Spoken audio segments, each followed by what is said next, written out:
আমি যখন ফার্স্টে আপনি এখানে আসছিলাম, আপনি বলছেন যে আপনার এটা রুম না, ঠিক আছে, মিথ্যা কথা বলছেন, সমস্যা নেই, বাঁচার জন্য মানুষ মিথ্যা কথা বলে।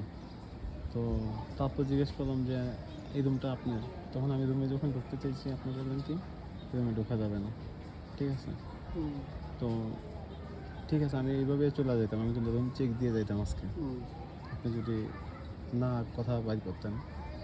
তো আপনি দেখেন, আপনার রুমে একজন মানুষ, আপনি ঠাই দিয়েছেন দেখে এখানে আসছে। আচ্ছা, আপনি ভিডিও করতেছেন কে লাগে? হ্যাঁ, ভিডিও করেন কে লাগে? আমার কাছে ভিডিও প্রমাণ আছে আপনার কাছে, যখন আপনি মিথ্যে বলছেন তখন আমার কাছে খুব খারাপ লাগছে বিষয়টা। এখন আমার কথা শুনেন ভাই, আপনার কাছে আমি একটা মাপ চাই, আমার কাছে শুনেন। আপনার আব্বারে এই বাসা নালে আইতে দিয়েন না, না, আমার কথা বুঝছেন? শেষ। উনি যে 2 দিন আস্তে পরে, কথা, আমার কথা শুনেন, আস্তে কথা। উনি যাইয়া বাসার ভিতরে ঢুকে, না, আমি তো এনে ভাড়া থাকি, আমার একটা মান সম্মান আছে, তাই না?